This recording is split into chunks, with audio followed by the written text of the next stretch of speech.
Since the first iPad came out, I was really interested in using my iPad as a conductor. Can I take and put all my scores on an iPad and then use it whenever I'm conducting a band? Well, as it turns out, not only is that easy to do, but it's actually a pretty cool idea. The advantage to using an iPad inside of my class is that not only can I keep all of my scores neatly on an iPad, but I also have the ability to project the score on the screen behind me as I go. So as I'm playing through the music, if I want to point out a specific part of the music to the students, I can zoom in on that part, I can take and point to it, talk to the students about it, and explain to them some of the things that I'm seeing in the score that they may not be able to see on their parts. One of the things that you're going to have to think about as you're conducting using an iPad is how you're actually going to hold it. You probably don't want to hold it in your hand while you're conducting, and you could use a music stand, but if you're using a music stand and your music stands are anything like mine, the hinges aren't all great and might just dump your iPad on the ground. So another option that you have is using some type of clip. Now, this is the iKlip. It's made by IK Multimedia. It's made to take and clip onto a music stand. And you can also take and adjust this in any way you want to angle the iPad as you prefer. And the iPad is gripped in these springs. This is super easy to hook up. Take a look.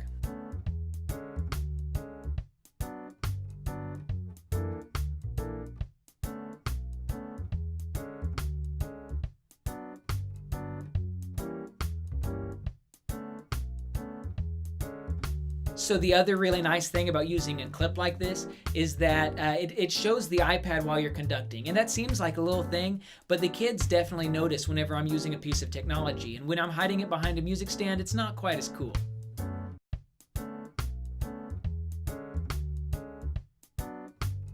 One of the things that you're definitely going to want to think about whenever you're using your iPad at the front of the room is how you're going to turn the pages. Now, while it's perfectly acceptable to just swipe across with your hand, you probably want to have both of your hands available when you're conducting. And so something you could consider is a Bluetooth page turner like this. This is the iRig Blue Turn. It's very simple. It's got a little switch on the back to turn it on. Once you've initially set it up, this will automatically connect to your iPad, and you just turn it on, sit it on the ground, open up your app, and then you press the forward button to go forward, the backward button to go backwards. It's really easy to use. One of the other things that you need to consider whenever you're using an iPad is you're going to have to scan in your scores, which you can use a traditional scanner, or you can take and use an app like Genius Scan and just scan them in with your phone. And then after that, you're going to have to open it up inside of an app. So some apps like iBooks are okay, but an app like forScore is actually really good. This app allows you to take and actually set up your repeats and a DSL coda and things like that so that you can hop automatically to where you need to be inside of your score. It also lets you make notes and annotate the score, and all that's really handy, especially when you're thinking about throwing it back up onto the projector screen so that your students can see things that you're talking about. So I think using an iPad inside of your rehearsal can be a really neat way to engage your students in what you're doing.